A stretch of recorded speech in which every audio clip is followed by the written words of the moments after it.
All right, it's 9:02 and we have a busy day ahead.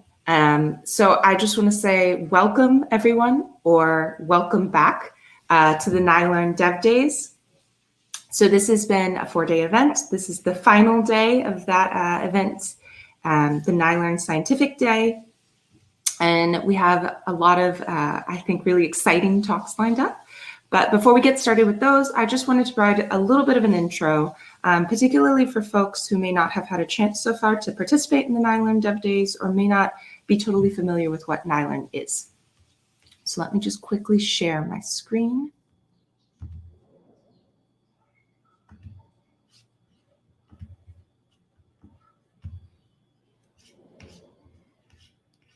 Okay. And then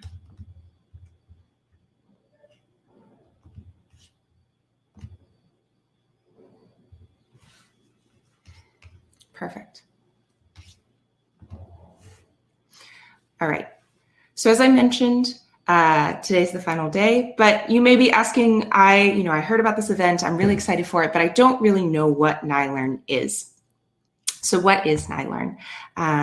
Nilearn is a toolbox designed for machine learning for neuroimaging data in Python. It's been around for a little while now, and it's gained quite a bit of traction in the community for this use, and also for handling neuroimaging data a bit more broadly for things like plotting as well. It was first released in 2014, wherein it was primarily based on work from the parietal research team at INRIA. Since then, however, it's grown to a community of over 100 contributors located around the world. So I myself am not based or affiliated at all with the parietal research team at INRIA. I'm in fact based at McGill University in Montreal, where I work with JB Pauline. And so it has at least hopped an ocean, but I think it's in fact hopped several oceans, and we're very lucky to have gotten such a broad contributor base around the world who are all really invested in seeing this tool grow and develop. So this tool's been around for a little while. Why did we decide to hold the Nilearn Dev Days now? Well, one reason was that Nilearn had been developing for a number of years, but more recently, there was also developments to create something that was at the time called NiStats.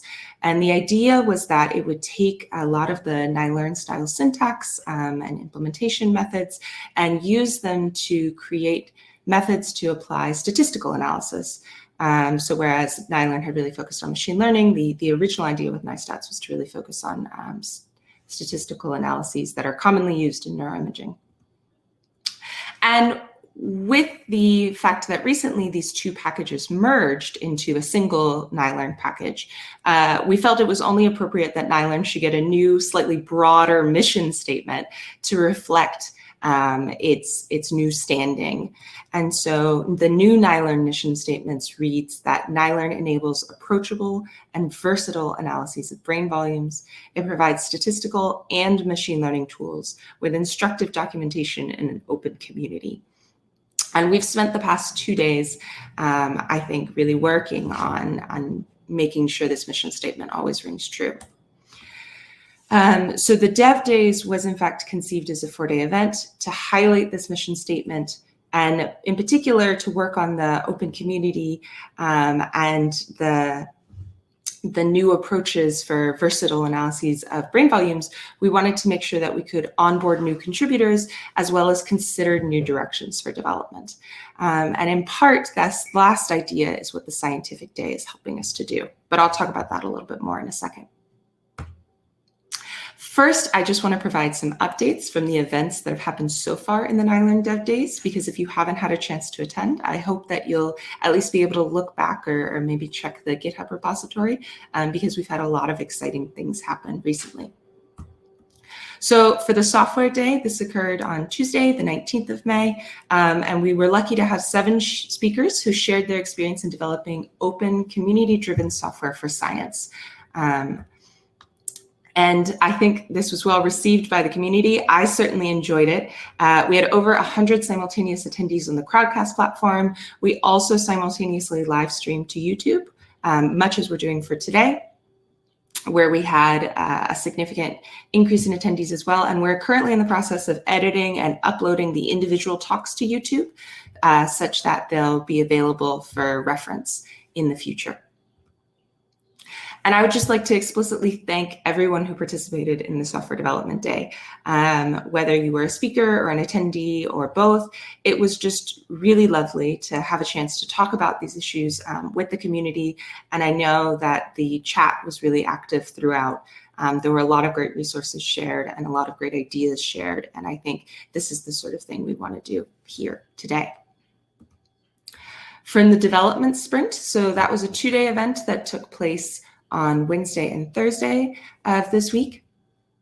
We had over 65 people register to participate, and eventually in the discourse room, we had over 40 people active at a time, which was really exciting. We had 21 pull requests that have been submitted in the past 2 days, at least as of my last count, but it could be even more at this point. There is additional work ongoing, so I know there are a lot of folks who are still working on their pull requests, and we're really looking forward to those. I think we've gotten a lot done in just 2 days, and with a distributed sprint, I think it's been really impressive, and I hope that you'll check out all the work that's went into that. And I just want to explicitly, again, thank everyone who participated in that development sprint.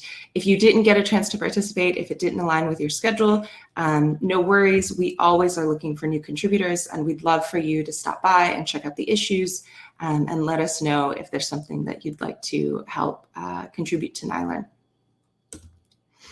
So for today's event, today is the, as I mentioned, the scientific day. And we'll have 6 speakers discussing their work on the application of machine learning in neuroscience and neuroimaging.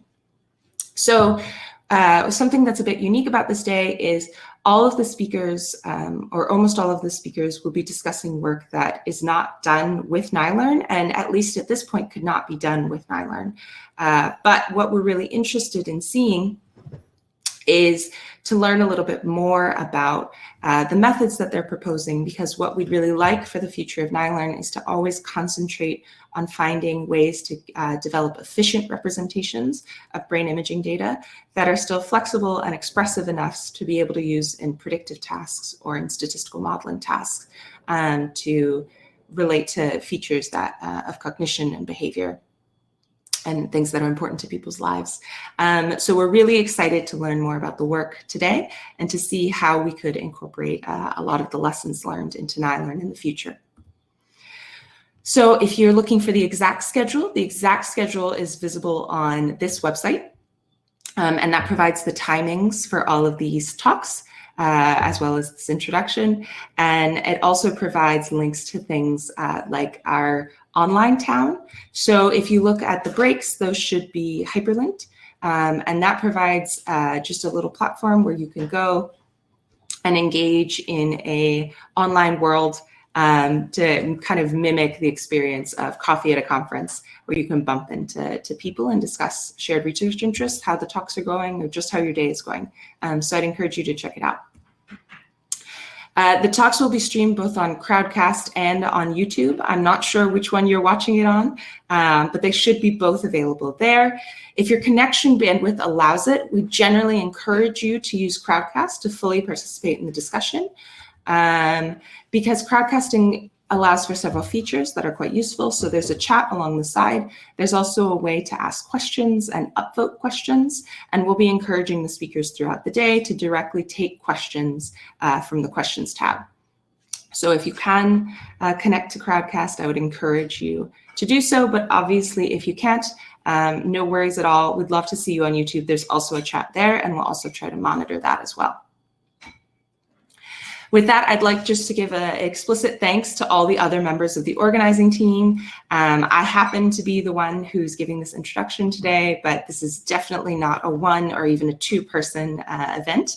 It's really been so lovely and so wonderful to work with this great team to make this whole event happen. And with that, I'm going to stop sharing my screen so that we can transition to the first talk.